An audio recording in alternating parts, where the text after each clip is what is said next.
ಗೊಬ್ಬರ ಇಲ್ಲದೆ ರೈತರು ಪರದಾಡ್ತಿರೋ ಸಂದರ್ಭದಲ್ಲಿ ಸರ್ಕಾರದ ಗೋದಾಮಿನಿಂದ ಕೇರಳಕ್ಕೆ ಯೂರಿಯಾ ಗೊಬ್ಬರ ಕಳ್ಳಸಾಗಣೆಯಾಗಿದೆ. ನಂಜನಗೂಡಿನ ಗೋದಾಮಿನಿಂದ ಗೊಬ್ಬರ ಸಾಗಿಸಲಾಗ್ತಾ ಇದ್ದಂತಹ ಘಟನೆ ಇದೀಗ ರಾಜ್ಯದ ರೈತರಲ್ಲಿ ಆಕ್ರೋಶವನ್ನ ಹುಟ್ಟಿಸಿದೆ. ಸಿಎಂ ಸಿದ್ದರಾಮಯ್ಯನವರು ರೈತರಿಗೆ ಸಂಕಷ್ಟ ಎದುರಾಗಿದೆ, ರಾಜ್ಯದ ರೈತರಿಗೆ ಗೊಬ್ಬರ ಇಲ್ಲ, ಗೊಬ್ಬರ ನೀಡಬೇಕು ಅಂತ ಹೇಳ್ತಿದ್ದಾರೆ. ಆದ್ರೆ ಚಾಮರಾಜನಗರ ಜಿಲ್ಲೆಯ ಗುಂಡ್ಲುಪೇಟೆ ತಾಲೂಕಿನ ಮೂಲೆಹೊಳೆ ಚೆಕ್ ಪೋಸ್ಟ್ ನಲ್ಲಿ ನಡೆದ ಈ ದಾಳಿ ಸದ್ಯ ರಾಜ್ಯ ಮಟ್ಟದ ಸುದ್ದಿಯಾಗಿ ಪರಿಣಮಿಸಿದೆ.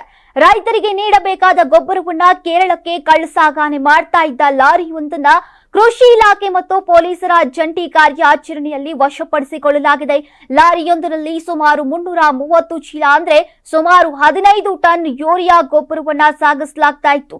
ಲಾರಿ ಚಾಲಕನನ್ನ ಪೊಲೀಸರು ವಿಚಾರಣೆಗೆ ತೆಗೆದುಕೊಂಡಿದ್ದು ಈ ಪ್ರಕರಣದ ಹಿಂದೆ ಯಾರ ಕೈವಾಡ ಇದೆ ಅನ್ನೋದರ ಬಗ್ಗೆ ತನಿಖೆ ಮುಂದುವರೆದಿದೆ. ರಾಜ್ಯದಲ್ಲಿ ಗೊಬ್ಬರದ ಕೊರತೆಯ ಕಾರಣದಿಂದಾಗಿ ರಾಜ್ಯ ಸರ್ಕಾರದ ನಿಯಮಾನುಸಾರ ಅಂತಾರಾಜ್ಯ ಸಾಗಾಟವನ್ನ ಸಂಪೂರ್ಣವಾಗಿ ನಿಷೇಧಿಸಲಾಗಿದೆ. ಆದ್ರೆ ಈ ನಿಯಮವನ್ನ ಉಲ್ಲಂಘಿಸಿ ಗೊಬ್ಬರವನ್ನ ಕೇರಳಕ್ಕೆ ಸಾಗಿಸ್ತಾ ಇದ್ದಂತಹ ಪ್ರಕರಣ ಗಂಭೀರ ಚರ್ಚೆಗೆ ಕಾರಣವಾಗಿದೆ. ತನಿಖೆಯಲ್ಲಿ ಈ ಗೊಬ್ಬರವನ್ನ ನಂಜನಗೂಡಿನ ಸರ್ಕಾರಿ ಗೋದಾಮಿನಿಂದ ಸಾಗಿಸಲಾಗ್ತಾ ಇತ್ತು ಎಂಬ ಮಾಹಿತಿ ಲಭಿಸಿದೆ. ಘಟನೆಯ ಸಂಬಂಧಪಟ್ಟಂತೆ ಗುಂಡ್ಲುಪೇಟೆ ಪೊಲೀಸ್ ಠಾಣೆಯಲ್ಲಿ ಪ್ರಕರಣ ದಾಖಲಾಗಿ ಮುಂದಿನ ತನಿಖೆ ಆರಂಭಿಸಲಾಗಿದೆ. ಈ ಮಧ್ಯೆ ರೈತ ಸಂಘಟನೆಗಳ ಪ್ರತಿಕ್ರಿಯೆಯು ಹೊರಬಿದ್ದಿದ್ದು, ರಾಜ್ಯಕ್ಕೆ ಗೊಬ್ಬರ ಸಾಕಾಗದ ವೇಳೆ ಇಂತಹ ಅಕ್ರಮ ಸಾಗಾಟಗಳು ರೈತರ ಹಕ್ಕಿಗೆ ಧಕ್ಕೆ ಉಂಟು ಮಾಡ್ತಾ ಇವೆ. ಗೋದಾಮಿನಲ್ಲಿ ಯಾವುದೇ ಅಧಿಕಾರಿಗಳ ಕೈವಾಡವಿದೆಯೇ ಎಂಬುದರ ಮೇಲೆ ಹೆಚ್ಚಿನ ತನಿಖೆ ನಡೆಸಬೇಕು ಅಂತ ಈಗ ಒತ್ತಾಯಗಳು ಕೇಳಿಬಂದಿವೆ. ನಮ್ಮ ಕರ್ನಾಟಕ ರಾಜ್ಯದಲ್ಲಿ ಕಳೆದ ವರ್ಷದ ನೀಟ್ ಮತ್ತು ಐಐಟಿ ಜೆಇಇ ಪರೀಕ್ಷೆಯಲ್ಲಿ ಸಾವಿರಾರು ಉಚಿತ ಮೆಡಿಕಲ್ ಹಾಗೂ ಐಐಟಿ ಸೀಟ್ಗಳನ್ನು ನೀಡಿರುವ ನಮ್ಮ ಹೆಮ್ಮೆಯ ಎಕ್ಸೆಲ್ ಅಕಾಡೆಮಿಕ್ಸ್ ವಿದ್ಯಾಸಂಸ್ಥೆಯಾಗಿದೆ.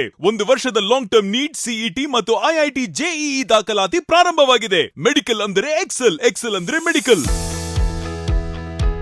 ನಾನು 86 ಕೆಜಿ ಇದ್ದವಳು 71 ಕೆಜಿ ಬಂದಿದ್ದೀನಿ. ವಯಸ್ಸಾದ್ಮೇಲೆ ಸ್ಮಾರ್ಟ್ ಆಗಿ ಕಾಣ್ತೀರ ಅಂದ್ರೆ ಜಿನ್ನಿ. 126 ಕೆಜಿ ವೇಟ್ ಇದ್ದು ನಾವು ಈಗ 114 ಕೆಜಿ ಲೆಕ್ಕ ಬಂದಿದ್ದೀವಿ. ಯಾವುದೇ ಸೈಡ್ ಎಫೆಕ್ಟ್ ಆಗಿಲ್ಲ. 84ರಿಂದ 50 ಕೆಜಿ ಬಂದೆ, ಆಮೇಲೆ ಸಣ್ಣಗೆ ಫಿಟ್ ಆಗಿದ್ದೀನಿ. ಅದಕ್ಕೆ ನಾನು ಯೂಸ್ ಮಾಡ್ತಾ ಇರೋದು ಜೀನಿ ಸ್ಲಿಮ್.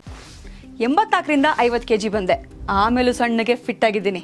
ಅದಕ್ಕೆ ನಾನು ಯೂಸ್ ಮಾಡ್ತಾ ಇರೋದು ಜೀನಿ ಸ್ಲಿಮ್. ಸಣ್ಣ ಆಗಕ್ಕೆ ಜೀನಿ ಸ್ಲಿಮ್ ಯೂಸ್ ಮಾಡದೆ ಹೆಲ್ದಿನೂ ಅದೇ.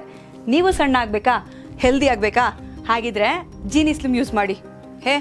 ಸಣ್ಣ ಆಗೋದಕ್ಕೆ ಯಾವುದೋ ಪ್ರಾಡಕ್ಟ್ ಹೇಳ್ತಾ ಇದ್ದಾಳೆ, ಏನಾದರೂ ಸೈಡ್ ಎಫೆಕ್ಟ್ಸ್ ಇದೆ ಅಂತ ಯೋಚನೆ ಮಾಡ್ತಾ ಇದ್ದೀರಾ? ಖಂಡಿತ ಇಲ್ಲ, ಯಾಕಂದ್ರೆ ಇದು ಕೆಮಿಕಲ್ ಫ್ರೀ. ಸಣ್ಣ ಆಗಬೇಕು ಅಂದರೆ ಜೀನಿ ಸ್ಲಿಮ್ ಯೂಸ್ ಮಾಡಿ. ಹೆಚ್ಚಿನ ಮಾಹಿತಿಗೆ ಕೆಳಗೆ ಡಿಸ್ಪ್ಲೇ ಆಗ್ತಿರೋ ನಂಬರ್ಗೆ ಕಾಲ್ ಮಾಡಿ.